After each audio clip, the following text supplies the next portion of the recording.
Soy Ailín Tomio, soy directora de la Maestría de Ciencias del Comportamiento de la Universidad de San Andrés. Y dentro de nuestra maestría lo que tendemos a hacer son acciones con la comunidad, eventos y masterclass, como en este caso la masterclass de Lucas Bacá, en donde tratamos de mostrar un poco de qué se tratan las ciencias del comportamiento y qué es lo que hace hoy en día un profesional que trabaja en este ámbito. En este caso, el día de hoy invitamos a Lucas, que es un colega que conozco hace ya varios años. Nos conocimos, yo fui tu profe, Lucas, ¿sí, no? Fui Así profesor, es, en qué, Favaloro. qué vieja que soy. Fui profesora de Lucas en la Universidad Favaloro, dando una materia de psicología social.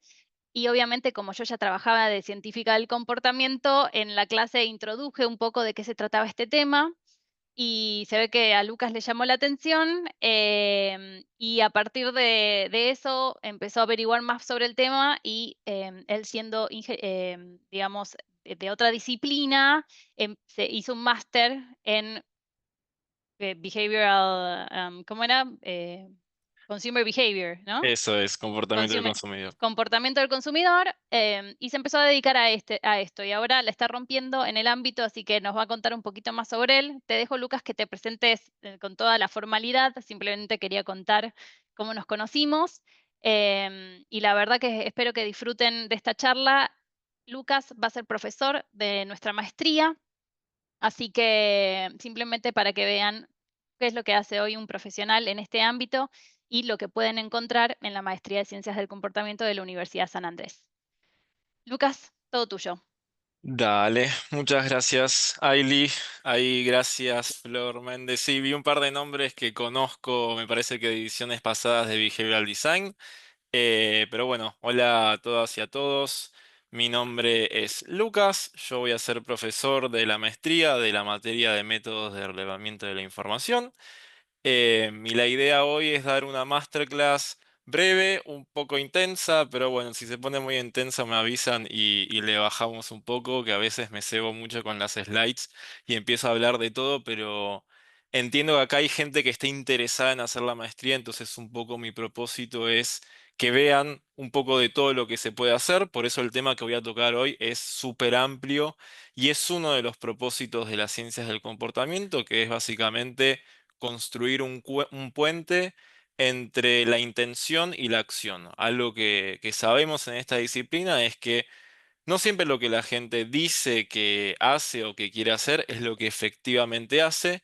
Y entonces ahí estamos los científicos del comportamiento para cortar esa brecha, para armar ese puente y lograr que las personas puedan accionar en la intención que tienen. Así que sin más, voy a pasar a compartirles pantalla para contarles un poco sobre mí y de la temática que preparé. Compartir, optimizar sonido. Acá, ta, ta, ta. Voy a poner modo presentación y a ver, los quiero ver a ustedes. ¿Alguien me podría decir si se ve lo Se que... ve una pantalla azul. Ah, perfecto, sí, está bien, porque arrancamos así en blanco. Bien, bueno, bienvenidas y bienvenidas a todos, soy Lucas. Actualmente yo estoy trabajando en B-Way. B-Way es una consultora en ciencias del comportamiento que aplica específicamente al sector privado. Hoy les voy a mostrar varios ejemplos, varios casos, y de la mayoría de lo que voy a hablar está más direccionado al sector privado porque es donde más experiencia tuve a lo largo de los años. Actualmente estoy como científico del comportamiento y como project manager. Un poquito más sobre mí, soy argentino, estoy viviendo en Madrid, pero justo hoy estoy en Argentina, así que por eso también estoy un poco de más ánimo, porque no son las 11 o 12 de la noche, que siempre con la diferencia horaria me viene fatal. Soy licenciado en Administración y Sistemas, casi, ahí Ailén quiso decir ingeniero, pero siento que después dijo, no, no Perdón, era me di ingeniero. cuenta, me di Nada, cuenta. tranqui. Lo sé, es que estudié en el ITBA, ITBA lo asociamos a ingenieros, pero no. Fui a Administración y Sistemas, la verdad que algo, uno pensaría que está bastante alejado a esta disciplina, pero con los años me di cuenta que mucho de las ciencias del comportamiento está bastante relacionado con la administración de empresas, con el marketing, con las ventas, con recursos humanos. Al final esta disciplina se enfoca en querer generar, motivar o cambiar algún tipo de comportamiento y eso te permite accionar en un montón de ámbitos. Em, Creo que empecé a trabajar en el sector financiero, más en áreas de sistemas, de análisis de datos, poco de crisis profesional tuve y en esa crisis empecé a estudiar psicología y un poco lo que contó Aileen. La conozco a ella, empecé a escuchar sobre la ciencia del comportamiento y a partir de ahí ya creo que van 4 o 5 años en los que estoy trabajando de manera como exclusiva en esa disciplina. Participé en un montón de proyectos de consultoría, algunos del sector público, la gran mayoría del sector privado, sobre todo del sector financiero, que es donde más oportunidad empezó a haber para aplicar esto. Después lo podemos hablar más en profundidad y decirles el por qué. Pero hoy en día también dentro del sector privado está creciendo mucho lo que es la industria farmacéutica, la industria del retail también. Pero bueno, la gran mayoría de mi experiencia va por los bancos y los seguros, que puede parecer aburrido, pero dentro de un banco uno tiene un montón de productos, un montón de servicios y sobre todo mucha oportunidad de trabajar en mejorar la experiencia que tradicionalmente suelen tener una reputación bastante negativa.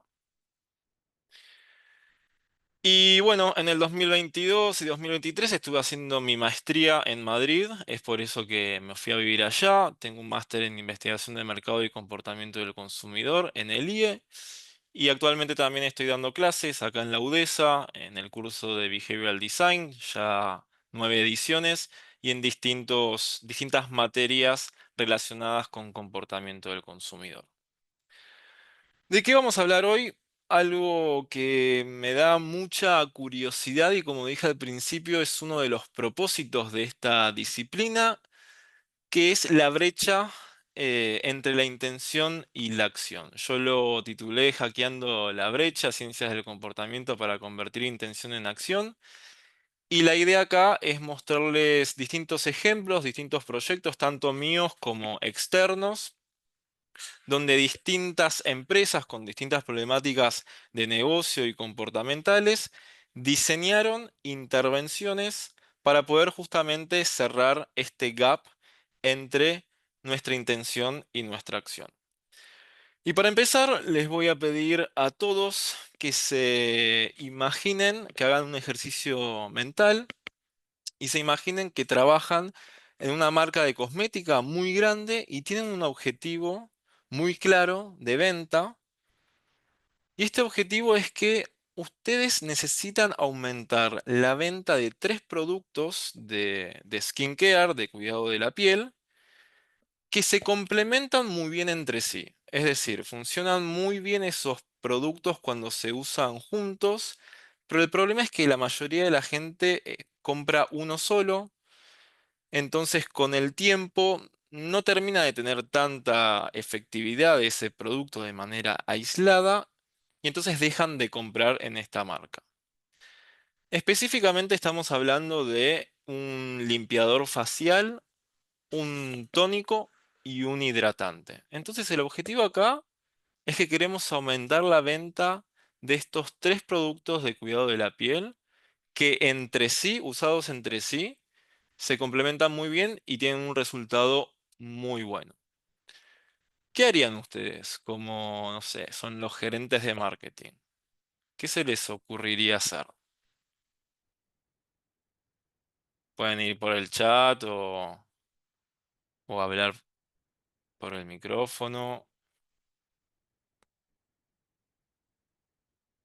Un pack que mejore el precio, que se venda en pack los 3 productos juntos. Ok, bien, intervenir sobre el pricing. Paso uno, paso 2, paso 3, que digan el envase. Ok, compartir información, contar los beneficios. Ok. Contar los beneficios de qué forma, por ejemplo. Y de cómo sería, cómo se imaginarían la promo de ese pack. ¿Solo jugando con un descuento o...? Sí, creo que alguien levantó la mano, vaya, porque no estoy pudiendo ver sus Hola, caras. tanto tiempo. Hola Lucas, yo soy ¿Quién la de me contar habla? los beneficios. Se me ocurre algo también lo que habíamos visto en Behavioral de contar los beneficios de usarlos a los tres juntos y tal vez aprovechar la autoridad de algunos influencers contando y mostrando el producto en acción.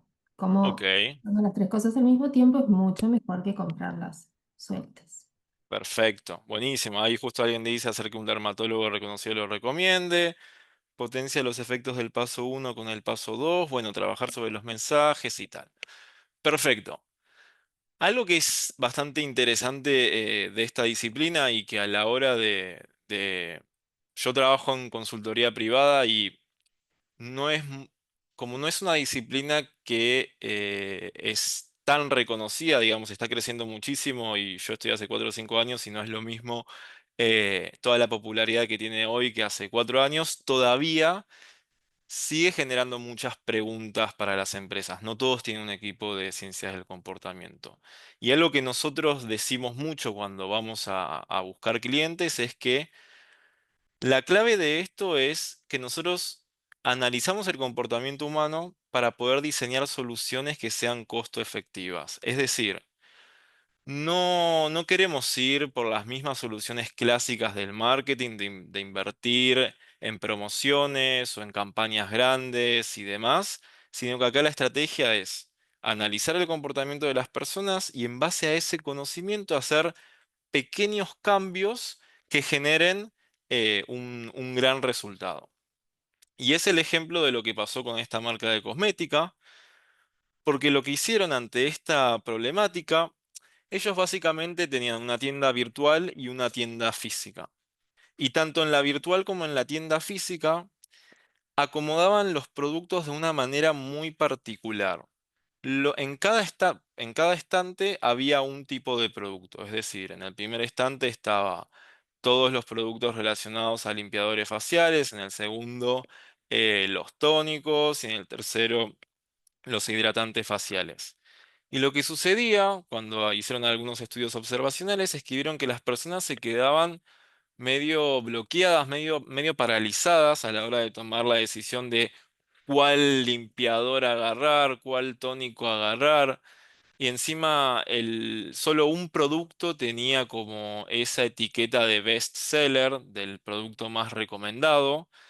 eh, con lo cual dijeron, hagamos un ordenamiento, trabajemos en el display de cómo estamos presentando los productos. Y lo que hicieron fue que en vez de segmentar la oferta por tipo de producto, es decir, un estante para cada producto, lo que hicieron fue segmentar la oferta por tipo de piel. Un estante para cada tipo de piel. Había toda una estantería que era para pieles grasosas, entonces te agrupaba el limpiador facial, el tónico y el hidratante para ese tipo de piel. Después otra estantería que era para pieles secas. Y así para los distintos tipos de pieles, que tampoco soy experto en eso, pero básicamente lo que hicieron ahí fue un reordenamiento del producto. No hicieron una promoción, no invirtieron en campaña, sí acompañaron ese ordenamiento con algunos mensajes muy relacionados a lo que ustedes me decían de paso uno, paso 2, paso a 3, algo bien simple que explique el beneficio de esa combinación, pero la estrategia puntual estaba en reordenar la manera en que estaban presentando ese producto. Y entiendo que acá hay gente que ya tiene como bastante idea de los principios psicológicos de la ciencia del comportamiento, pero básicamente el principio que se aplicó fue el efecto de encuadre. Nosotros, de acuerdo a la manera en que se nos presenta la información, vamos a interpretarla de una u otra manera. Y ahí lo que jugaron fue justamente con ese efecto de framing o de encuadre. ¿Qué lograron con esto? En principio, aumentar el aumento de la importancia de cómo percibían ellos el uso de los tres productos juntos. También qué tan fácil era todo el proceso de usar un limpiador, un tónico y un hidratante. Y todo eso generó más del 128% de aumento en la compra del régimen completo de productos, es decir, en la compra de los tres productos a la vez. ¿Por qué cuento esto? Porque justamente la charla va de qué estrategias podemos usar para cortar esa brecha entre la intención y la acción. Acá estamos hablando de clientes que estaban interesados en la salud de su piel, que venían comprando productos, limpiadores faciales, tónicos e hidratantes, pero que no estaban viendo el resultado potencial que podía tener estos productos. Y con reordenar la manera en que presentan los productos y algún framing en los mensajes, lograron acortar esa brecha y generar este resultado de negocio muy costo efectivo y bastante impactante, sin hacer ninguna campaña grande. Vamos con otro, y este la gente que ya tuvo clase conmigo lo conoce, pero también es algo muy simple, donde no invirtieron ninguna campaña, ni ninguna promo, ni ningún rediseño del producto, sino que acá estamos hablando de una marca de latas de tomate que las vendía a través del supermercado y lo que querían ellos era incrementar las ventas. Lo que hicieron al principio fue aplicar un cupón de descuento del 10% y lograron que la gente compre en promedio 3 latas por persona.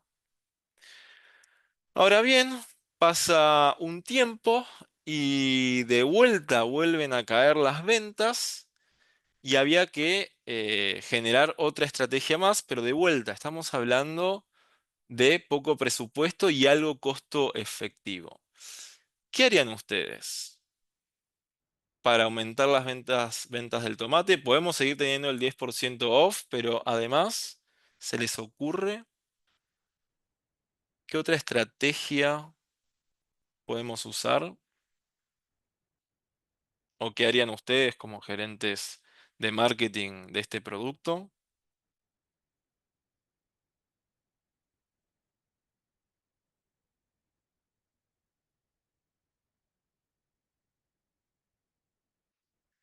Menú semanal, recetas que no se te hubiesen ocurrido que podía. Ok, recetas que está al lado de los fideos. Bien, me gusta esa lógica de poner productos al lado de productos complementarios, ¿no? Vincularlo con un paquete, por ejemplo, de fideos. Ok. ¿Alguna idea más?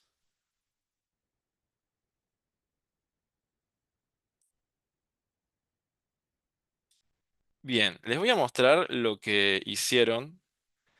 Únicamente lo que hicieron fue poner un cartel pequeño que decía lo siguiente. Límite de 12 por persona. ¿Alguien se anima como a explicarme un poco el propósito de ese cartel?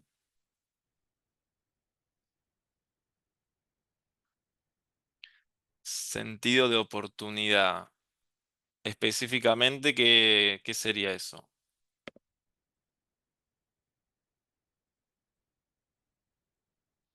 Están anclando con un número alto. Buenísimo. Bien, bien, Felipe. ¿Alguien más? También si se animan a abrir el micrófono, adelante, ¿eh? Muy pandémico sentí que se van a acabar. Bien, bien, Cecilia. Es exactamente eso. Algo que van a ver a medida que sigan estudiando esta disciplina son los distintos principios psicológicos. Con este simple cartel hay 3 principios de la conducta que están generando que la gente compre más y más latas de tomate. Uno ya lo dijeron, que es el del anclaje. El otro es el sesgo de escasez, que ahí lo dijo Flor. Y hay un tercero, que son las normas sociales. Con poner este cartel, ellos lograron que la gente compre en promedio 7 latas de tomate por persona. Estamos usando el sesgo de anclaje en el sentido, estamos poniendo el número 12, o sea, el 12 funciona como un ancla y lo que hace el sesgo de anclaje es que uno perciba esa primera información y la decisión que tome esté alrededor de esa información que vio al inicio. Entonces ese 12 va a influir en la cantidad en la que yo voy a querer comprar latas de tomate. Por otro lado, dice que hay límite, límite asociado a escasez. Normas sociales, si me está diciendo también que hay un límite es porque la gente está comprando un montón. Entonces, de vuelta, acá otro tipo de estrategia para cortar esa brecha entre la intención y la acción. Lavadero de autos, también, este lo he contado en alguna que otra clase. Pero no implica más uso, suena de muy corto plazo. No acciono sobre la necesidad, el mes que viene no vendo nada. Bueno, eso es una gran observación y es algo que se habla mucho en esta disciplina de que esos nachis al final terminan teniendo un alto impacto en el corto plazo, pero en el largo plazo es verdad que termina cayendo. No es lo mismo el primer impacto del primer mes que en el segundo, y hay que seguir diseñando intervenciones conductuales.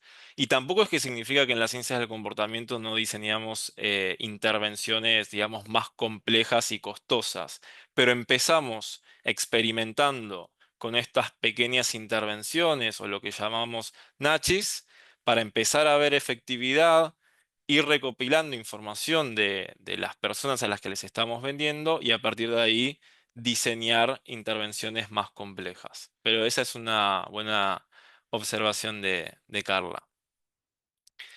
Bien, lavadero de auto también. Este es un ejemplo muy clásico.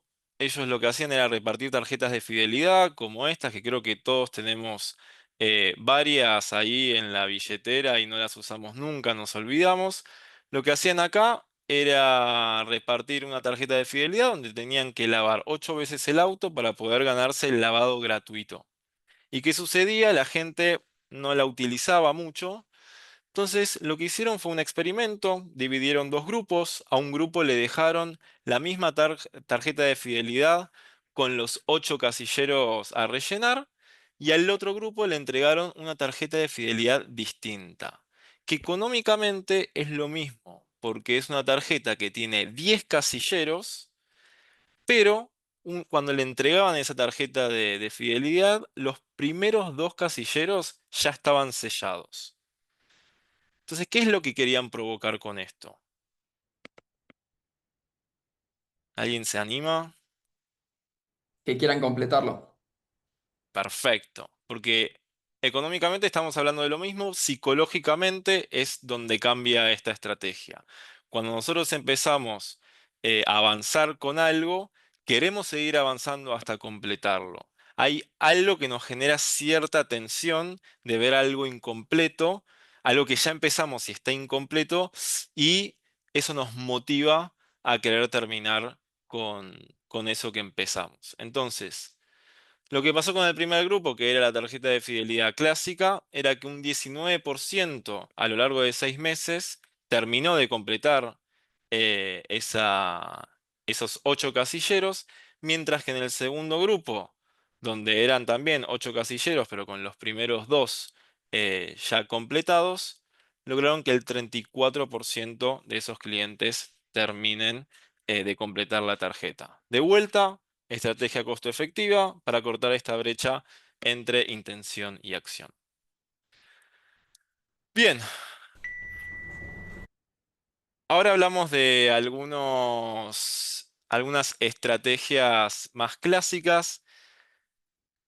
No siempre sucede que las empresas quieren acortar la brecha de intención y acción, porque a veces las empresas lo que hacen, y sobre todo el marketing, es querer generar el deseo de consumir el producto o servicio de la persona y después acortar la brecha entre intención y acción. Y por ejemplo, cuando nosotros vemos campañas de McDonald's, Coca-Cola, Burger King, o bueno, de muchas marcas, que quizás no tenemos la intención de consumirlas, pero esos carteles y esas publicidades nos despiertan cierto deseo, lo que hizo McDonald's fue no solo hacer una publicidad, sino que también esa publicidad genere la intención de querer consumir su producto y acortar esa brecha con una estrategia sensorial, que ahora lo van a ver en este video, y quiero que me cuenten un poco su opinión, si es que no lo vieron. McDonald's. You know it when you smell it. So we wondered, if people can recognize McDonald's by its delicious smell alone, what if we had nothing else on our billboards? Nope, not even a logo. McDonald's presents Smells Like McDonald's, announcing the world's first billboard that smells like McDonald's. You say McDonald's? When you see this, you smell this. We simply used ventilators to subtly diffuse our iconic scent, strategically placed the billboards near restaurants, and then let the uncontrollable cravings begin. Frietjes hoor, voor frietjes. Frietjes. Pizza. Het lijkt wel een Happy Meal. McDonald's. Dan McDonald's. Oh, de Franse frietje van McDonald's. Dat ruik ik, ja. Targeting thousands of noses across the Netherlands. People could look away, but they couldn't smell away. It's the first billboard where the smell becomes the ad.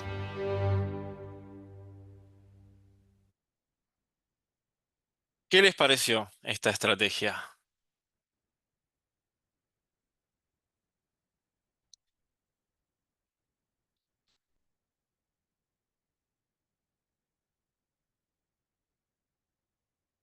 ¿Qué es lo que quisieron hacer acá?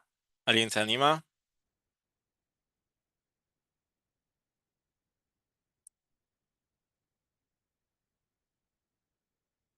A mí me pareció espectacular, o sea, ni siquiera lo olí, lo vi y ya quiero ir a McDonald's. Es como un flash.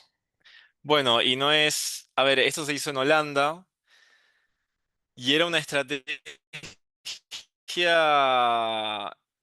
Pusieron ese cartel en una posición bastante estratégica. Ahí como a 4 o 5 cuadras había un McDonald's cerca. Una calle bastante concurrida, muy original también. Y están usando el marketing sensorial que, bueno, ahí también a nivel psicológico, neurocientífico, tiene bastantes implicancias y aumenta mucho la probabilidad de que nosotros después queramos consumirlo. Y sobre todo el olor a papas fritas de McDonald's, que es bastante característico. Entonces lo que lograron acá era que la gente pasara por esa calle, de repente sintiera como cierto olor. Che, ¿de dónde viene ese olor? Porque el local de McDonald's no hay ninguno acá, acá en esta cuadra. Se ponían a oler el cartel y eso lo que hacía era dispararles el deseo de... Sí, a mí también me dio hambre, Flor. De ir a McDonald's y eso es lo que generaba es que mucha más gente visitara ese Mac que estaba ahí cerca. Entonces, de vuelta, acá trabajaron en generar el deseo, generar la intención de que nosotros queramos consumir ese producto y acortar la brecha poniendo este cartel cerca del local de McDonald's. Sí, a mí me parece que ahí eh, como que funciona más como un stunt, como le decimos en los del marketing, ¿no? Como es más una activación que el efecto del... Es más para filmar esto que vimos, digamos, que el efecto que También, le va a traer total. al negocio, porque no es como que va a tener un impacto, pero más allá de eso creo que sí es algo que se aplica, no me acuerdo una vez con quién hablé, algún panadero que me decía que tipo, en las panaderías a veces ponen más olor a pan, o en los supermercados también se pone olor a pan para que compres más. Em, Así que sí. Totalmente, sí, no, y me quedo con eso que dijiste de querer hacer justamente para que lo viéramos, hacerlo viral porque es algo muy original. Y el tema de, bueno, el marketing olfativo es súper interesante, las panaderías con pan, los locales de M&M que le ponen en los aire acondicionados el olor a ese chocolate para que vos quieras pasar más tiempo ahí.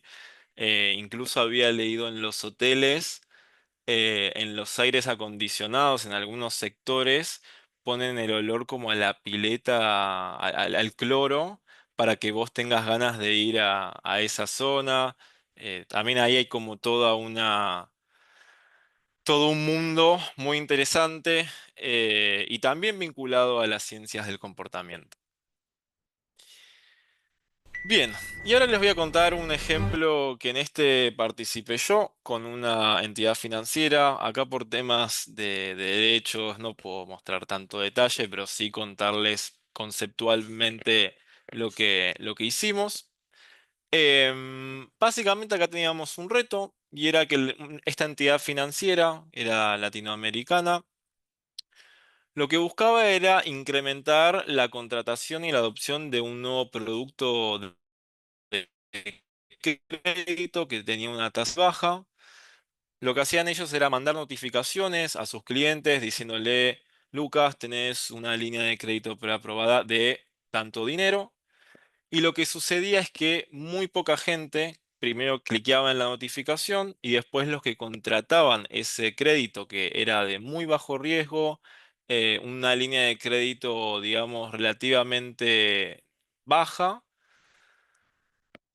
y la tasa de conversión promedio que estaban teniendo era del 2%, y no solo querían trabajar sobre esa tasa de conversión, sino sobre el monto disponible tomado. Y a esto me refiero a lo siguiente. A mí me podían decir que yo tenía una línea de crédito de 100 euros y en general la gente de ese monto total que podían tomar terminaban tomando aproximadamente un 20%. Entonces lo que sucedía acá era que partimos de un objetivo de negocio, que ese objetivo de negocio se dividía en dos. Por un lado, en aumentar la contratación de este crédito, que tenía una tasa muy baja, tanto en la conversión, es decir, que la gente lo contratara, como también en la cantidad del monto contratado. O sea, actualmente estaban tomando el 20% y el objetivo era que tomaran aproximadamente el 50% de esa línea de crédito preaprobada. A partir de un objetivo de negocio, lo que uno hace en las consultorías de ciencia del comportamiento es definir un objetivo conductual. Entonces, acá lo que nosotros queríamos era que más personas, primero, hagan clic en la notificación y dos, que contraten el préstamo. Y me falta el tercero, que es que adopten al menos el 50% de esa línea de crédito preaprobada. A partir de ahí, lo que se hizo fue un diagnóstico donde lo primero que se hace es revisar esas bases de datos. Yo trabajo muy de la mano con un equipo de data scientists que lo que hacen es revisar la información de los clientes, entender, bueno, estas métricas, cuál está haciendo la conversión, si hay temporalidad, estacionalidad, si hay segmentos, y esto es muy importante, algo que con lo que trabajamos mucho es con la segmentación conductual. Entender si dentro de ese universo estoy con clientes que tienen necesidades, motivaciones y preocupaciones parecidas. Porque en base a eso yo después puedo personalizar la comunicación y si personalizamos la comunicación puede aumentar la probabilidad de que la gente se interese por mi producto. Y efectivamente, eso fue lo que pasó. Cuando el equipo de Data Science empezó a segmentar y a revisar la información de los clientes, se encontró con tres perfiles muy específicos y bien distintos entre uno y otro, y eran los siguientes. Por un lado, había un segmento de deudores, y con deudores me refiero a un segmento de clientes que siempre se retrasaba al pagar la tarjeta de crédito, entonces le aplicaban una tasa de interés y esto hacía que tenga una deuda que mes a mes se iba incrementando. Por otro lado, había un grupo de emprendedores, gente que estaba empezando a montar pequeños negocios y que podía llegar a necesitar este crédito para poder crecer aún más. Y un tercer grupo que lo llamamos familias, que eran un grupo de clientes que estaban empezando a tener hijos, que iban a empezar a necesitar plata para comprarse una casa más grande, para mandar a su hijo al colegio y afrontar todos esos gastos que sabemos son grandes. Entonces, sabiendo esta información, lo que nosotros hicimos después de hacer ese análisis más estadístico y de clusterización, fue hacer una investigación cualitativa. Y esa investigación cualitativa consistió en hacer entrevistas a profundidad justamente a distintos participantes de estos tres segmentos. Y el objetivo fue entender cuáles eran sus motivaciones, sus necesidades y sus preocupaciones para con este producto específico. ¿Y cómo hicimos eso? Acá entiendo que varios van a estar familiarizados, pero usamos el modelo CONVI, que es un modelo que a mí me permite detectar cuáles son las barreras de capacidad, oportunidad y motivación que hacen que una persona no esté haciendo el comportamiento deseado. Entonces, a partir de eso, nosotros diseñamos comunicaciones bien personalizadas. Por ejemplo, en el segmento de deudores, acá como que el objetivo de la comunicación era motivarlos a que ellos puedan tomar este crédito que tenía una tasa muy, muy, muy bajita y que les iba a ayudar a afrontar sus deudas y poder mitigar las barreras que detectamos que tenían que ver más con la vergüenza, con la sensación de que no van a poder como salir de esa deuda. Y también algo muy particular que vimos de este segmento es que ellos querían evitar a toda costa como hablar de la deuda, porque les provocaba cierta vergüenza. Entonces, empezamos a diseñar notificaciones que de alguna manera hablen a esta necesidad y ayuden a mitigar estas barreras. Por otro lado, a los emprendedores tratamos de hablar con un lenguaje para motivarlos a usar el crédito para poder invertir, para poder crecer su negocio, poder mitigar sus barreras relacionadas a la duda, a la desconfianza en si este crédito es para ellos, a qué pasa si su negocio funde y cómo van a afrontar este producto. Y por otro lado, a las familias, motivarlos a tomar el crédito como algo que los va a aliviar y como los va a ayudar a ser más previsivos y poder mitigar barreras relacionadas al miedo a sobreendeudarse y a la falta de confianza. Entonces, por un lado, trabajamos con esa personalización conductual que para mí no es lo más interesante de este proyecto, sino lo que voy a decir ahora. Porque esto de la segmentación conductual es algo que se hace mucho y no es como tan innovador, pero es bastante efectivo. Pero lo que sí vimos, y sobre todo cuando hicimos las entrevistas, es que había un factor que era un denominador común en todos. Había una preocupación que se dio en todos los grupos y es la falta de confianza, porque lo que sucedía era que cuando a ellos les llegaba esta notificación para sacar la línea de crédito preaprobada, vos hacías directamente clic en esa notificación y te llevaba directamente a una pantalla para que ya contrataras el producto. Entonces, de alguna manera ellos decían, pero ¿cómo ya? O sea, aprieto este botón y ya voy a sacar el crédito, pero quiero saber un poco más, ¿esto es seguro? ¿Cuál es la letra chica? Entonces lo que dijimos acá, lo que propusimos desde el equipo de ciencias del comportamiento es diseñar una landing page intermedia que funcione a modo de información. Es decir, una landing page que a vos te explique las características de ese producto, qué conlleva, cuál es la tasa, que pueda simular ese producto financiero.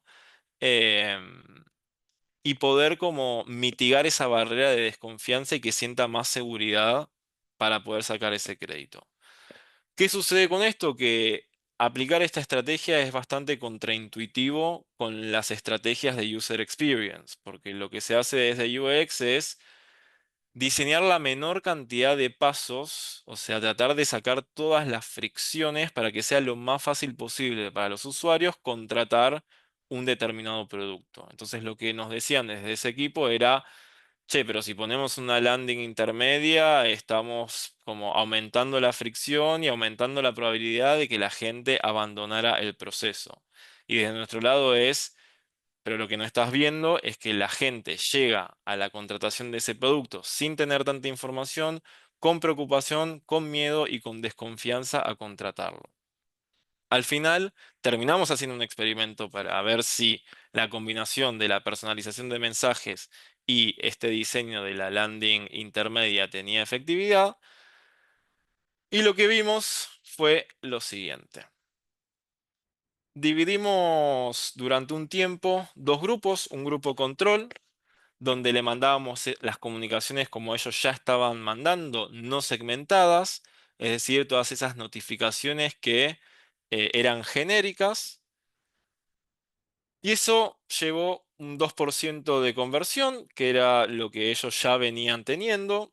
Y por otro lado, el grupo de intervención o el grupo de tratamiento al que le aplicábamos estas comunicaciones segmentadas, donde también lo llevaba a esta landing informativa intermedia y logramos que la conversión aumentara 5 veces, que pase de un 2% a un 10%. Y del total del monto que se le ofrecía, logramos que lleguen en promedio a pedir el 45% de ese total. El objetivo era el 50%, pero pasar de un 20% a un 45% con estas intervenciones con un resultado efectivo. De vuelta para cortar esta brecha entre intención y acción.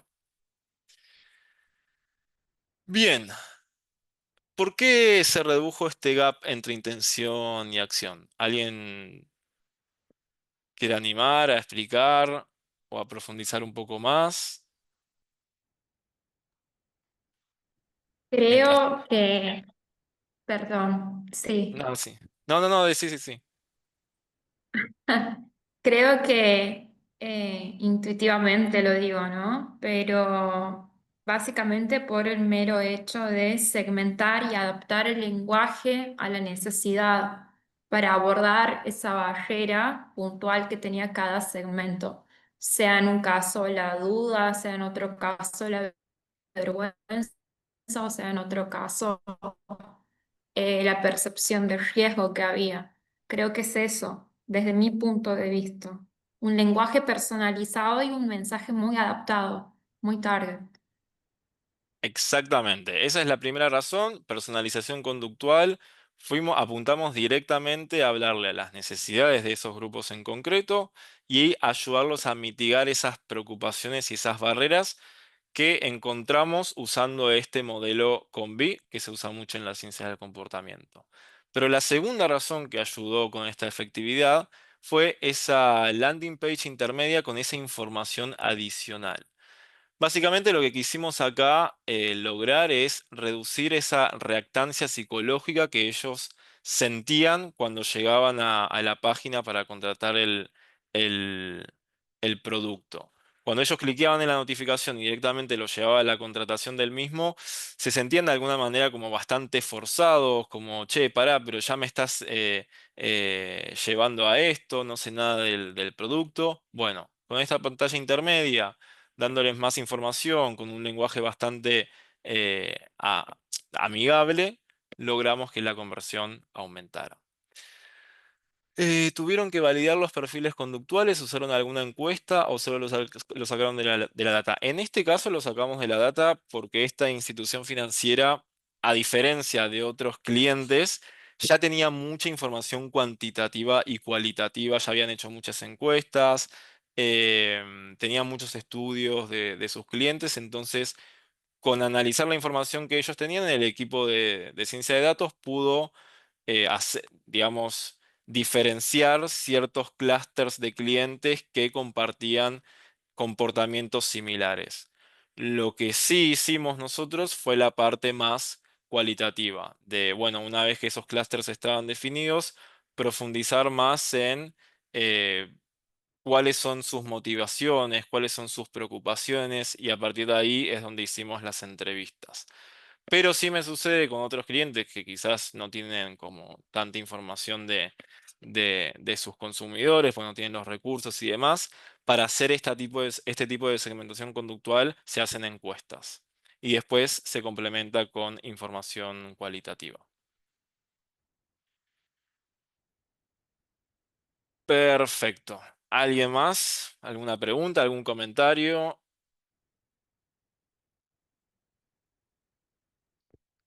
¿Estamos? Sigo. Bien, ya les conté algunos ejemplos donde en estos casos se diseñaron distintas intervenciones para reducir esta brecha.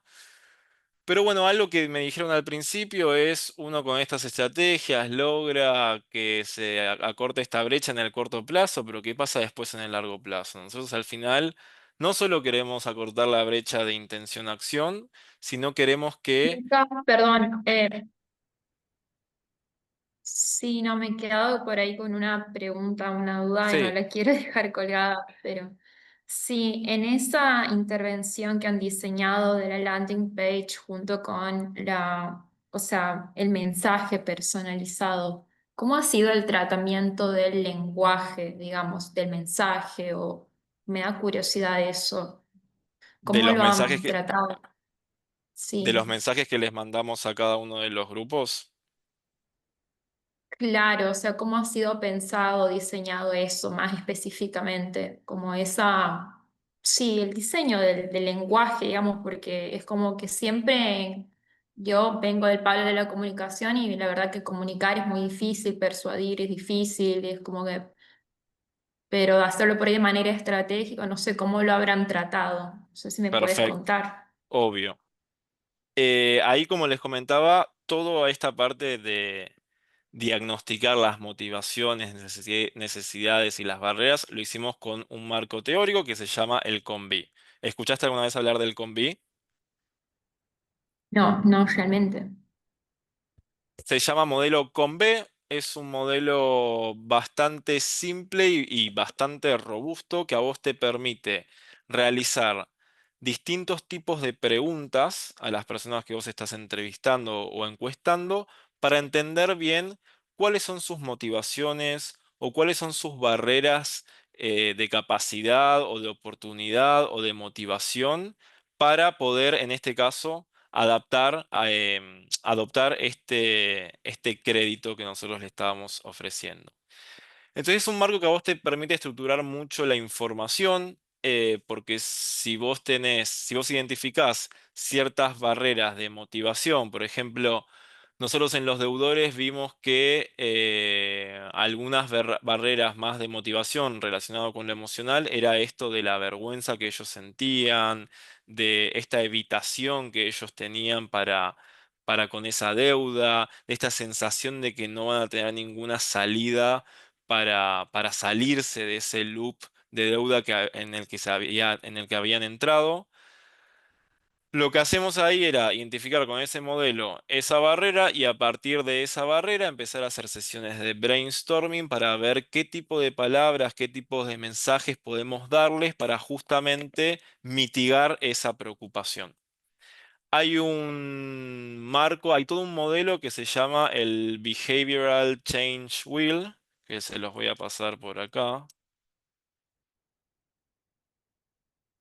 Behavioral Change Wheel, que básicamente te estructura mucho el tipo de intervención o el tipo de palanca conductual que vos podrías usar si tenés una barrera de motivación o una barrera de oportunidad o una barrera de capacidad. Por ejemplo, si tenés una barrera de capacidad psicológica, es decir, el segmento no entiende en qué consiste el producto, le parece muy difícil el lenguaje o palabras como muy técnicas, entonces en el Behavioral Change Wheel lo que te dice es, para atacar este tipo de barrera hay que usar la educación. Y educación me refiero a hacer videos interactivos o simulación de este producto para que la persona pueda percibir con más facilidad y pueda entender de qué trata este crédito preaprobado. Pero sí, básicamente ese fue todo a través de este modelo. En el caso de los emprendedores, también habíamos visto que sus barreras venían más desde el lado de la desconfianza, de la duda, y su motivación más desde el lado de usar el crédito para invertir y hacer crecer su negocio. Entonces, a partir de ese conocimiento, de vuelta, generar como mensajes, palabras, y ahí trabajamos con copywriters, con los consultores, con psicólogos para hacer sesiones de brainstorming y empezar a diseñar este tipo de mensajes, siempre apalancados en estas preocupaciones y en estas motivaciones que nosotros encontramos en la investigación. Entonces es un trabajo, toda esa fase de diseño lleva un buen tiempo, pero en general fue con este modelo y haciendo estos workshops interactivos. Bien, genial, muchas gracias por la info. De nada. A ver qué más. Esperen que ahí estoy en el chat. Ok. Bueno, lo que les decía era, estamos acá enfocados viendo intervenciones que vayan de la intención a la acción, pero al final lo que uno quiere es que esa acción se repita. Y la mejor manera de que se repita es generar el hábito en las personas. Entonces ahora yo me gustaría contarles, es un modelo más complejo y que llevaría mucho tiempo, pero se los quiero mostrar rápidamente. Eh, es un modelo que se usa mucho para el diseño de productos y servicios digitales, que lo que busca es generar hábito en las personas para que vayan y usen el producto o el servicio una y otra vez. Y este modelo consta de 4 fases clave. Pero antes de entrar a ese modelo, les quiero hacer la siguiente pregunta. ¿Qué es lo primero que hacen ustedes al despertarse? Y díganme lo que hacen, no lo que quisieran hacer. Ver el teléfono. Ver el teléfono.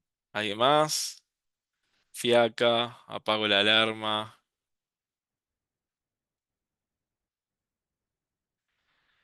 Pero sí, a ver, la mayoría siempre va por ver el teléfono y esto no es casual.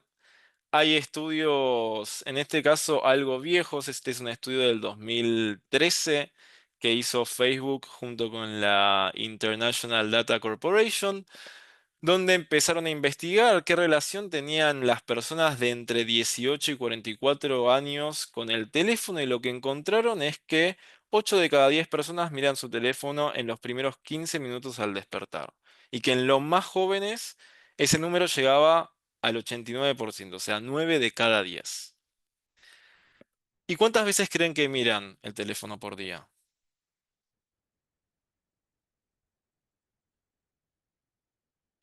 Más de 100, cientos, más de 400, total. Este estudio que les voy a mostrar ahora se hizo recién en 2011. Y en 2011 tengamos en cuenta que no estoy seguro si existía Instagram, pero si existía no tenía el uso que le damos hoy. Y TikTok seguro que no existía. Y lo que decía era que en promedio mirábamos el teléfono 34 veces al día. Y es que hay algo que ninguno de nosotros puede negar, y es que al final estamos siendo enganchados, o hook, como es el modelo que les voy a explicar ahora. Este modelo más o menos te da una base que uno puede utilizar. No necesariamente tenés que usar todos los elementos, pero es bastante interesante porque te enseña y te da como un marco teórico sobre cómo hacer para que la gente vuelva a usar tu producto una y otra vez y generar el hábito. Y básicamente tiene estos 4 componentes. Un disparador, o lo que llamamos en la psicología un trigger. Ese trigger lleva a una acción determinada. Luego de realizar esa acción, se le suele dar una recompensa al usuario que puede ser variable en algunos casos y no variable en otros. Y eso lleva a que la persona invierta tiempo en ese producto, lo trate de personalizar o ponga mucha información en ese producto que después a la empresa le sirve para ofrecerle cosas bien personalizadas. Y de vuelta puede ir el ciclo de generar un trigger, acción, recompensa variable, inversión. El objetivo de esto es que ese ciclo se repita varias veces hasta generar el hábito en la persona de que vuelva a usar una y otra vez ese producto o servicio. Y yo les pregunto, ¿por qué los hábitos pueden ser importantes para los negocios?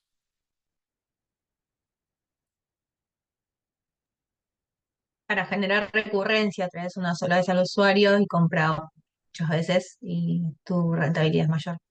Exacto, el lifetime value, hablando en términos de KPIs, aumenta, porque vuelve una y otra vez, lo retengo.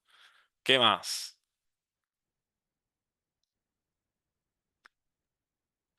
Para Que como generar decías, se obtiene, Se obtiene información, se obtiene mucha información de ese cliente y se puede personalizar y genera, si un cliente invierte en la marca o en la empresa. Exactamente. Relacionado a lo que dice ahí Mónica, para generar relación y no solo transacción, que eso lo que hace también es generar más fidelidad. Hace que ese cliente no quiera irse a la competencia porque está tanto tiempo con nosotros que somos su top of mind. Después dice para vender anuncios también. ¿Alguna idea más? También reduce mucho la sensibilidad al precio. Si yo estoy demasiado leal y tengo demasiado el hábito de usar ese producto, un aumento en el precio de ese producto, poco probable que termine generando que yo me vaya. Algo que a mí me pasa, por ejemplo, yo no pago casi ninguna plataforma, pero pago YouTube Premium. Y no tengo ni idea de cuánto pago ya. Y creo que me aumentaron ya varias veces. Pero no lo sigo haciendo. Y quizás hay otra aplicación que uso y no sé, puede que salga 3 euros la suscripción, pero no la voy a pagar. Y quizás estoy pagando YouTube Premium, no sé, no quiero ni saber. Pero ya generé tanto el hábito que no tengo sensibilidad a ese precio. Generar promotores del producto, buenísimo. Esa era la otra que me faltaba, porque generar promotores del producto lo que me ayuda es a generar crecimiento orgánico, que es lo más importante para los negocios. Si yo si yo uso tanto un producto, no sé, como Notion, o como Trello, o como YouTube, o no sé, productos más específicos, es muy probable que yo después en conversaciones con amigos o familiares hable de ese producto. Y eso genera el boca a boca, la recomendación y que aumente el crecimiento orgánico. Así que todo eso que ustedes dijeron, incrementar el lifetime value, reducir la sensibilidad al precio, aumenta el crecimiento orgánico y es más difícil que se quieran ir con la competencia. Vamos a hablar del primer componente, los triggers. Acá es donde más me voy a detener quizás. Y para hablar de esto, les voy a pedir a todos que hagamos algo rápido. Les voy a pedir que por unos segundos cierren todos los ojos. Cierren los ojos. Imaginen que están en su casa. Es un domingo a la tarde. Están ahí, tranquilas, tranquilos, en el sillón, sin nada urgente. Ya comieron el asado del domingo. Y de repente escuchan ese ping de una notificación en su teléfono.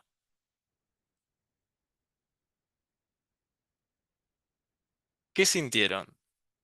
Abran los ojos. ¿Qué les produjo ese sonido ficticio del teléfono? Como adrenalina, como, algo pasó. Ok, Habrá algo que estoy perdiendo, FOMO. bien. FOMO, ¿qué más? A mí me puso en alerta, como que la atención se me focalizó en la imagen del teléfono. Exactamente. Alerta, FOMO, cierta ansiedad. ¿Alguien más? Y eso es lo que llamamos un trigger interno.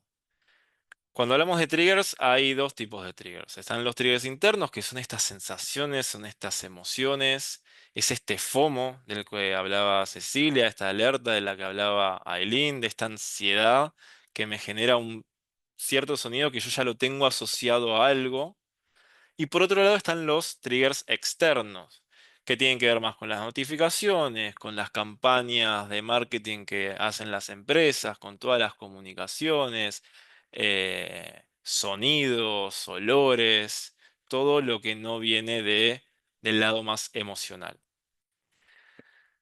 Y lo que hace uno, acá está el ejemplo de McDonald's, que no lo voy a poner de vuelta, pero este es un ejemplo de un trigger externo. Esto es algo, yo estoy caminando, pongo el olor de las papas fritas de McDonald's y eso me genera cierto trigger que puede llevarme a realizar determinada acción, como fue el caso de ir al local de McDonald's.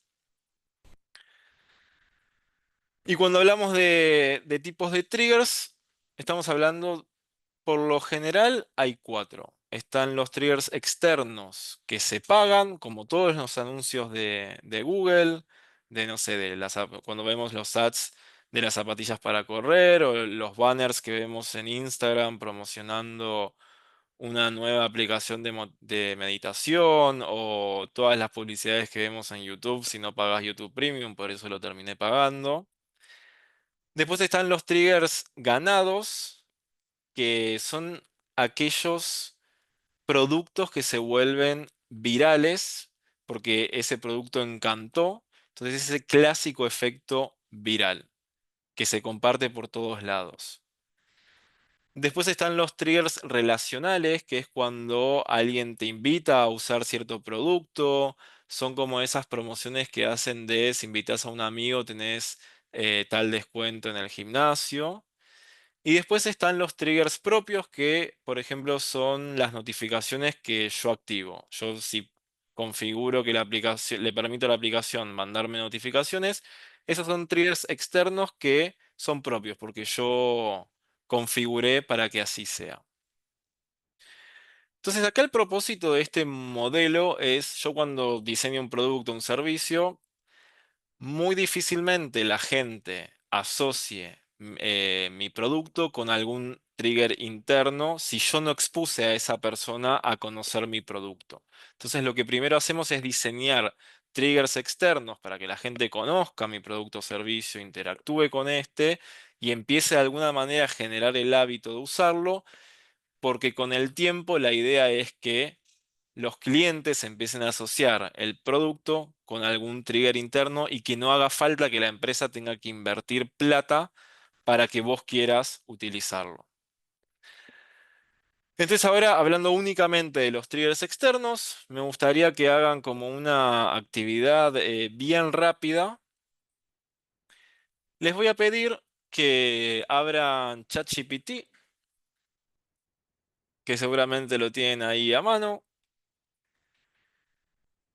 Ahora que vimos estos distintos tipos de triggers externos, quiero que usen algún marco de ciencias del comportamiento si es que conocen, como el Mindspace, el marco EAST o el COM-B, alguno de esos tres o algún otro que ustedes tengan mapeados en su mente, para diseñar un trigger concreto que motive a una persona a usar alguno de estos productos que les voy a mostrar ahora.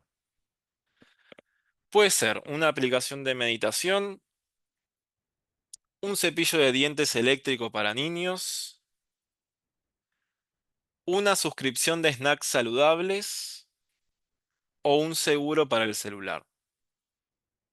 Elijan alguno de esos productos y le pueden dar este prompt a ChatGPT que les dejo en pantalla. Actúa como un experto en ciencias del comportamiento y usando marcos como pueden elegir el de Mindspace, el LIST o el Fogg Behavioral Model o cualquier otro que ustedes conozcan. Y decirle, diseña un trigger externo específico, una notificación, una señal visual, un mensaje de WhatsApp, etcétera, que motive a un usuario a usar el siguiente producto, dos puntos, y pongan el producto que ustedes eligieron. Les doy unos minutitos para hacerlo y me encantaría escuchar alguno.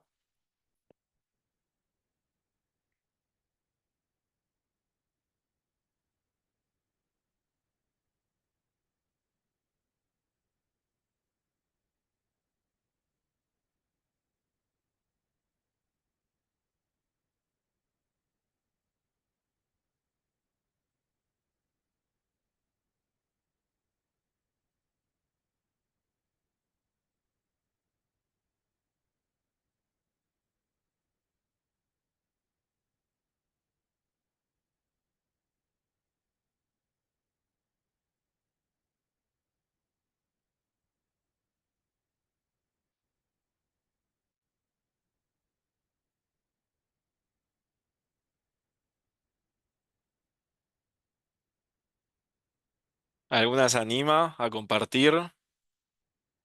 Dice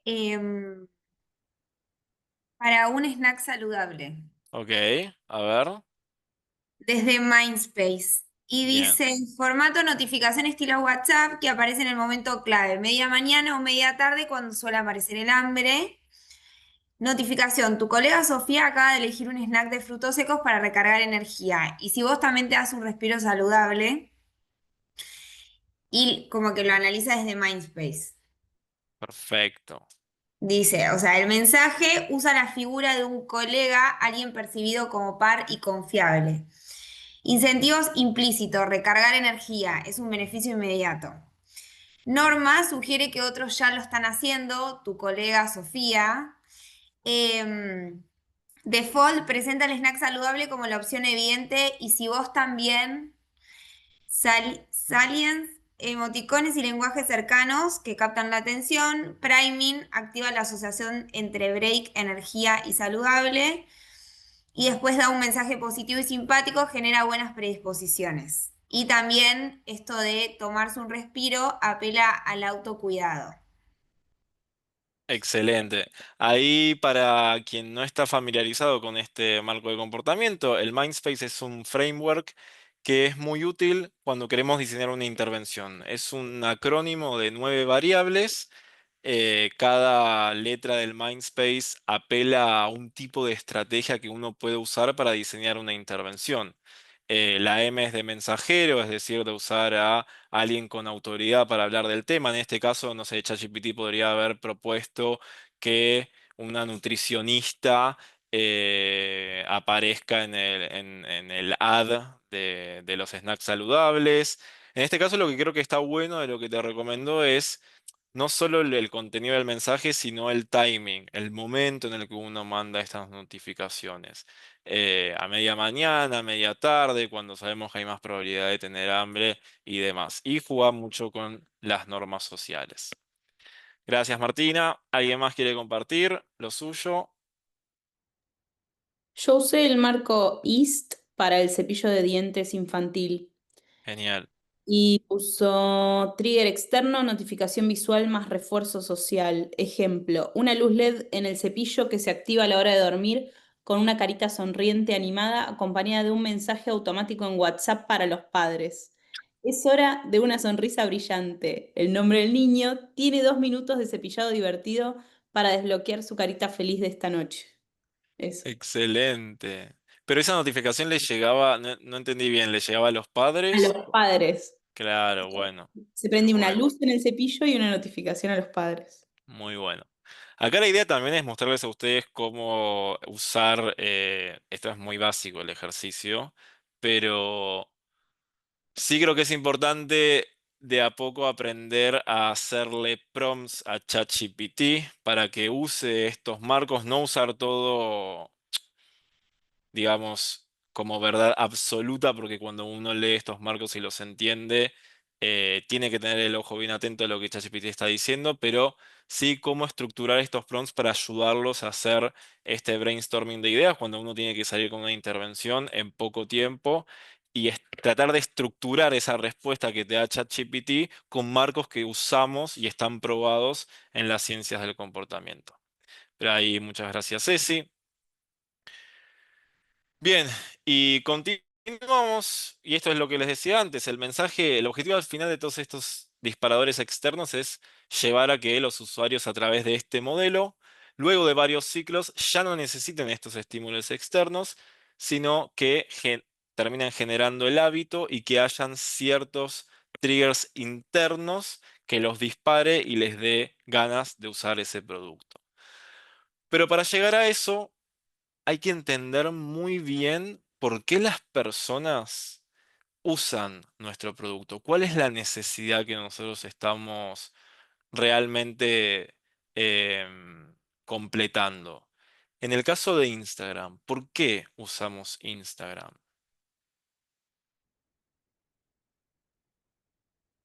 Lo primero que se les venga a la cabeza. Validación social. Ok. ¿Qué más? Para mí ya hoy en día hay de todo. Como que querés comprar algo y vas y lo buscas ahí. Y Ok. conexión con otras personas también. Bien, me quedo con eso. ¿Por qué necesitas sentirte conectada? Por ejemplo, en mi caso, yo soy del interior, entonces para mí es como, o sea, yo no sé, me entero qué hacen mis amigos que están en otros lugares, o es como que tenés como una cercanía, quieras o no, no sé, capaz que le contás una historia, tenés una cercanía de saber en qué anda el otro también. Ok, o sea, vos tenés esta sensación de sentirte conectada porque estás lejos de muchos amigos tuyos, te sentís de alguna manera desconectada. ¿Por qué? Porque no tenés oportunidad de verlos. ¿Y por qué eso te molesta? Porque al final lo que nos gusta a los seres humanos es sentirnos que formamos parte de algo, de una comunidad. Entonces, al final ese trigger interno que Instagram está como eh, tratando de satisfacer, es esa necesidad de conexión social y de pertenecer que tenemos. Ese es el dolor profundo al que las redes sociales, por lo general, responden sin decirlo explícitamente. Entonces, no es que Instagram se nos volvió un hábito únicamente porque nos manda notificaciones, sino porque cuando nos sentimos solos o medio desconectados o aburridos, aprendimos a que Instagram nos alivia esa sensación. Entonces, eso es un trigger interno. Y cuando el producto está bien diseñado y conecta con ese dolor o con ese malestar interno, se termina instalando como hábito. Y lo que dice el autor de este modelo es que el objetivo de todo producto es crear ese hábito y que ese producto se vuelva una respuesta automática a una emoción incómoda, como es en este caso la soledad, la desconexión, el aburrimiento. Entonces, eso es por qué este tipo de productos terminan siendo tan exitosos y generando tanto hábito y que lo usemos. Bien, estamos 6:20. Vamos a ir al segundo paso del modelo Hook, que es la acción. Una vez que nosotros tenemos un trigger, nos dispara a querer hacer algo, pasamos a la acción. Me siento aburrido, abro Instagram y empiezo a scrollear. Y lo interesante de esto es que hay que prestar mucha atención a qué tipo de acción voy a exponer a mi usuario. Y acá es encontrar el equilibrio entre la motivación y la habilidad que requiere hacer la tarea que le estamos pidiendo a la persona que realiza. Básicamente, este modelo, que fue diseñado por BJ Fogg, él lo que hace es exponer una fórmula muy simple. Lo que dice es que un comportamiento sucede cuando confluyen la motivación, la habilidad, que es la facilidad para realizar una determinada tarea, y un prompt, que el prompt es el disparador o trigger. Si el trigger aparece, pero la persona no tiene suficiente motivación o le resulta muy difícil hacer esa acción, ese trigger no va a tener éxito. Si ustedes miran la curva, básicamente en la parte de la izquierda donde dice Prompts Fail Here, porque es una zona donde o la persona está muy desmotivada o lo que le estamos pidiendo es demasiado difícil o incluso hasta muy fácil y eso no lo motiva. Entonces acá es importante jugar y mandar ese tipo de triggers en momentos donde sabemos que la persona tiene la motivación y la habilidad necesaria. ¿Es fácil? No. Este es un gran desafío de las ciencias del comportamiento porque nada es muy exacto al final. Pero en cuanto a la motivación es donde las empresas tratan de trabajar mucho. Publicidades de Burger King, bueno, esta publicidad apela a algo tan primitivo como lo sexual. Esta publicidad de Budweiser busca motivar a la gente asociando su producto a la comunidad, al deporte, a los amigos, a la pertenencia. Esperen un segundo. este comercial que les voy a mostrar ahora es una marca de autos que también quiso influir en la motivación de que la gente se interese por es de Chevy. Y esta publicidad fue hecha para que nosotros asociemos ese producto con las mascotas. Entonces ahora quiero que lo vean y me dicen después qué opinan de este comercial.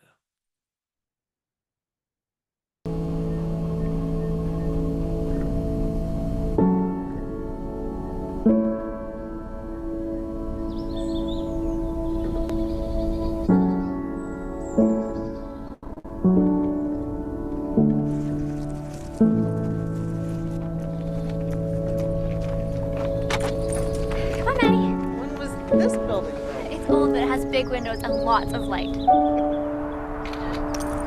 I don't understand. Did I do something wrong? Are you breaking up with me?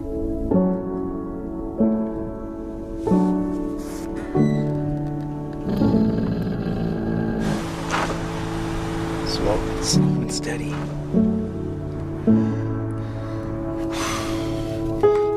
Trans, the official sudden Vanticles.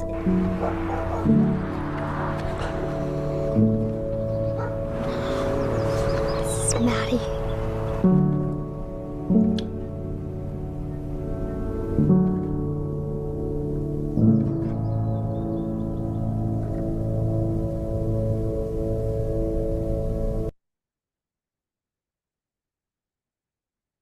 A Georgina la liquidez, sí, es tremendo esta publicidad, pero no sé si alguien se anima un poco a analizar qué es lo que quiso hacer Chevy acá y de qué trata la publicidad. Es como un paralelismo entre el mejor amigo del perro y el mejor amigo del auto también, ¿no? Exactamente, quiso Como, jugar con esa metáfora. y como la marca te acompaña a lo largo de tu vida. Exactamente. Y no solo las marcas buscan motivar generando este tipo de emociones positivas, sino incluso generando emociones negativas. Y este es un ad de una compañía de seguros que justamente quiere usar el miedo para que la gente saque ese seguro de auto o incluso en campañas donde se quiere aumentar el uso de casco. Este tipo de publicidades también que apelan a lo negativo buscan motivar ese comportamiento. Entonces, la motivación la podemos lograr apelando a emociones tanto positivas como negativas, dependiendo mucho del producto, servicio que estemos ofreciendo. Y acá una pregunta, si yo estoy diseñando un producto, no sé, no voy a poner un ejemplo, para cualquier tipo de producto, ¿ustedes qué creen que es más importante en desarrollar la motivación en mis clientes para que lo usen o en ayudarlos a generar la habilidad para que usen mi producto o servicio? ¿Cuál es más importante? ¿Cuál debería activar primero? La motivación. Ahí dice Eugenia motivación, Georgina también, ¿quién más? Motivación. ¿Alguien se anima a decir por qué o explayarse un poquito? A mí la motivación porque es las ganas, después la habilidad se la puedes enseñar. Ok, me gusta esa respuesta. ¿Alguien más? No sé, del lado del marketing están esto de los funnels y primero viene el awareness, ¿no? El reconocimiento y la motivación, después viene la consideración, después viene como que hay pasos que ya están estudiados y establecidos. Entiendo que esto sería paralelismo con eso. Perfecto. Y a ver, en realidad, la respuesta es el famoso depende. Y depende de cuál es tu punto de partida, porque si vos tenés un producto que la gente lo desea, vos te vas a tener que enfocar más en reducir la fricción, en hacer que la habilidad para usarlo, digamos, sea lo más fácil posible. Pero si tu producto es fácil de usarlo digamos, no requiere tanta habilidad, pero nadie lo usa, entonces, bueno, ahí sí lo que necesitas despertar es ese deseo más de urgencia, de, de relevancia, eh, porque al final esto se trata de que la acción se sienta posible, pero también valiosa en ese momento exacto donde nosotros estamos mandando ese trigger. Pero sí, yo coincido bastante, es sin motivación, no va a haber ganas de aprender. Ahí es el último comentario de Sofía. Bien, y ya yendo hacia los últimos componentes, una vez que yo genero un trigger, hago que la persona realice determinada acción, algo que suelen hacer estos productos digitales es dar recompensas variables. ¿Qué es lo que hacen estas recompensas variables? ¿Alguien se anima?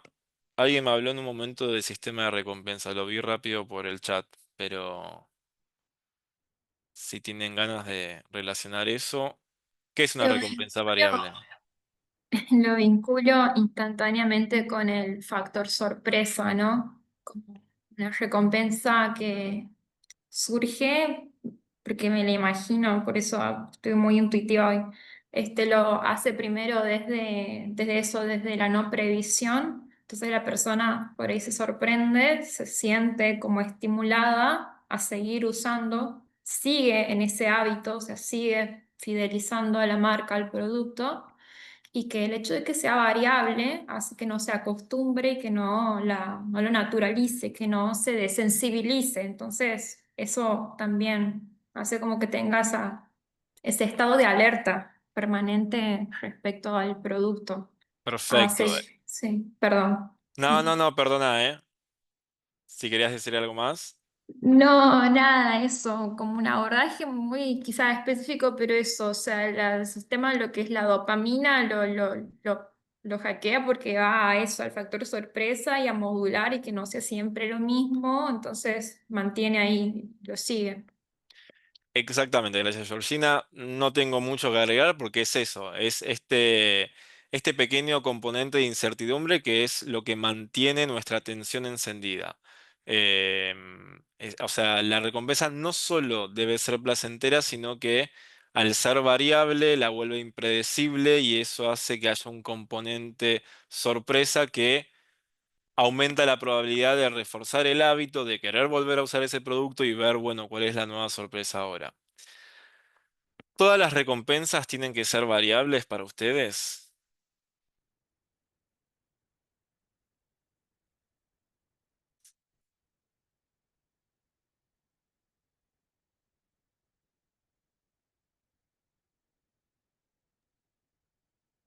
En algún punto creo que se tiene que sostener cierta tasa de permanencia como para acostumbrar a la persona y después sí poder ir adaptando eso, porque si no es como que me da la impresión que la persona podría llegar a acostumbrarse y lo naturalice y ya no le produzca el placer que esperaba o que experimentaba genuinamente al recibir la recompensa, o sea, esa vivencia de satisfacción.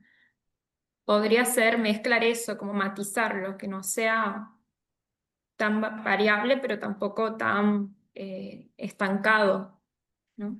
Al final, acá no hay respuesta correcta o incorrecta. Gracias, Georgina. Es opinión personal, pero sí, a ver, uno cuando va a una montaña rusa, todas esas curvas, bajadas, aceleraciones, eso te da mucha adrenalina y te gusta. Pero sí que hay ciertos productos, ciertos servicios, ciertas experiencias que nosotros tenemos en las que preferimos que haya certidumbre. Si yo pido un Uber, pido un Bolt o cualquiera de estas, quiero como tener la certidumbre de que esta persona va a llegar a tal horario en tal lugar, quiero saber bien quién es el conductor, entonces ahí quizás la variabilidad, no sé si me va a divertir, no sé si es un producto que puede jugar tanto con eso. Entonces al final es de vuelta la respuesta. Depende del producto o servicio que nosotros estemos diseñando. Pero sí que ese efecto sorpresa está bueno porque genera más atención y más ganas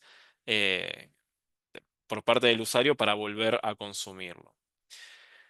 Y en este modelo, básicamente se habla de, creo que son 3 o 4 tipos de recompensas. Están las recompensas tribales, que son las relacionadas a qué es lo que piensan los demás de mí, me aprueban, me reconocen. Tiene que ver con cuando recibimos un like, un comentario, un mensaje. Eso de alguna manera lo interpretamos como estoy siendo visto, estoy siendo validado, estoy siendo parte de algo.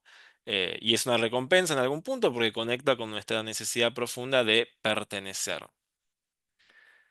Después están las recompensas de la casa, que tienen que ver con obtener algo valioso del producto que yo estoy consumiendo. Cuando yo voy a Pinterest, no sé, sigo scrolleando y actualizo la aplicación porque quiero ver nuevos diseños para el cuarto de mi hija, hijo, sobrino, lo que sea. Entonces, eso tiene que ver con recompensa de la casa y por eso volvemos a usar estos productos, porque esa recompensa es incierta, pero sabemos que es posible, que está. Y después están las recompensas propias que tienen que ver con crecimiento personal, con adquirir más competencias, con el logro, con la habilidad. Acá, por ejemplo, me tocó trabajar en el diseño de un producto financiero para chicos menores de edad en un país de Centroamérica. Em, Era un desafío importante porque al final nuestro objetivo era que chicos de 14, 15, 16, 17 años entraran a una aplicación a aprender conceptos financieros. Entonces lo que hicimos ahí fue gamificar toda esa experiencia y en esa gamificación generarles como ciertos hitos, ciertos logros, si ellos terminaban, no sé, ciertos módulos, miraban ciertos videos interactivos y demás, y eso hacía que nosotros les diéramos recompensas del estilo, te ganaste esta medalla, subiste de nivel, etcétera. Todo eso tiene que ver con recompensas propias. Y vamos a ir al último componente que tiene que ver con la inversión. La inversión tiene que ver con yo ya recibí trigger, yo ya realicé la acción, recibí una recompensa y la inversión es la cantidad de recurso que yo invierto en ese producto o servicio. Todo el tiempo que yo estoy dedicándole a ese producto, toda la información que yo le doy a ese producto, toda la personalización que yo empiezo a hacer en esa aplicación, como por ejemplo el caso de Duolingo. En Duolingo vos tenés registro de cuánto tiempo pasás, cuántos niveles hiciste, cuando te querés ir te mandan este mensaje diciendo todo lo que vas a perder si ya abandonás el juego. O en Spotify, todas esas listas que nos personalizan es por la cantidad de tiempo que nosotros invertimos. Y al hacer esto, lo que logran es aumentar la probabilidad de que nosotros volvamos a ese servicio, porque ya me lo está personalizando bastante la experiencia. Entonces, cuanto más invierto, más personalizado va a estar eso, más voy a querer volver y más probabilidad de que se genere ese hábito. Bien, llegamos al final. Y nada, creo que acá voy a hacer un breve resumen de todo y unos minutitos de preguntas.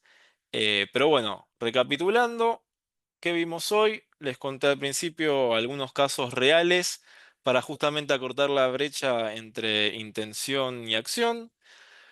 Después introdujimos el modelo Hook porque no solo queremos acortar la brecha entre intención y acción, sino que queremos que esa acción después se repita con el tiempo y de ser posible que la gente genere el hábito de querer volver a mi producto o servicio.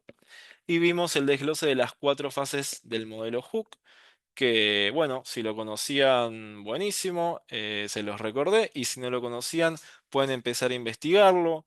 Es algo que el libro está más que nada enfocado en productos digitales, pero al final son conceptos que se pueden extrapolar a otros tipos de productos o servicios, no necesariamente centrarnos en todas las fases de este modelo, pero es algo que también les puede servir para sus trabajos, su vida y demás. De mi parte, antes de cederles las palabras por si hay preguntas, muchas gracias a todas y a todos por la atención. Les dejo acá mi LinkedIn. Bueno, igual no van a poder cliquear ahí porque no les va a aparecer el enlace, pero si les paso esta presentación, sí. Si quieren conectar por ahí, preguntarme sobre la disciplina, sobre la maestría o lo que sea, yo estoy abierto. A quienes hagan la maestría, nada, nos veremos en la materia de métodos de relevamiento de información. Y eso es, un placer. Y ahí no sé, Aili Maki, si abrimos para preguntas o cómo sigue. Exacto, bueno, Lucas, buenísima tu presentación. Simplemente para quienes que hayan visto esta presentación y le interese saber más sobre la maestría, ahí en el chat estamos poniendo información al respecto para que averigüen un poquito más. A varios ya los reconozco, son parte de la maestría, así que ya saben, lo van a tener a Lucas el próximo año. ¿Y alguna pregunta más para hacerle antes de irnos? Ahí en el chat aparece Andrés, pregunta, ¿cuánto tiempo duraron las consultorías en los casos que comentaste? Qué buena pregunta. Mínimo, una intervención conductual, y a una intervención conductual me refiero a una estrategia, a diseñar una estrategia para maximizar la probabilidad de que un comportamiento suceda. Y para que eso, digamos, se ejecute, tiene que haber una fase de definición del objetivo comportamental, un diagnóstico, un diseño y un experimento. Como mínimo, 6 meses. Siendo honesto, siempre es más. Pero te diría de base son 6 meses. En el caso de la entidad financiera, estuvimos casi un año, porque acá hay muchos procesos de revisar información. Les diría que lo que es la fase de diagnóstico y la fase de experimentación es lo que más trabajo lleva. Y depende mucho del cliente. Si el cliente ya tiene mucha información de sus clientes, entonces esa etapa de diagnóstico se puede hacer en el tiempo estipulado. Pero si hay que salir al campo y hacer investigación primaria, se alarga un poco más. Y en el caso de experimentación es, primero, qué capacidad tiene el cliente para experimentar. Son pocas las empresas que tienen esa cultura y las capacidades para hacerlo. Correr ese experimento que lleva un montón de control. Yo estoy más de la parte de consultoría, la parte de experimentación, digamos, la llevan más los data scientists, pero eso tiene un montón de protocolos, procesos, de limpiar las bases. Cuando se analiza la información, también es son unos 2, 3 meses por lo general, esa sola fase. Entonces, nada, mi respuesta es esa, de base 6 para arriba. En mi experiencia, ¿eh? Coincido. No creo que se pueda hacer nada en menos de 6 Sí, meses. muy difícil, Hasta que entendés un poco el problema y a la población. total. Sí. Bueno, ¿alguna pregunta más? Bien, bueno, gracias a todos por estar. Vamos a subir esta grabación a nuestro canal de YouTube, así que paguen la suscripción. No, mentira. Estamos a disposición, ya tienen el contacto de Lucas, tienen nuestro contacto si tienen ganas de contactarse con nosotros y tener más información. Y esténse atentos, síganos porque vamos a seguir haciendo de estos encuentros con distintos profesionales de ciencias del comportamiento porque nos encanta compartir del tema y conocer más qué es lo que están haciendo nuestros referentes. Así que un saludo a todos y gracias por estar. Gracias. Muchas Chau, chau. gracias.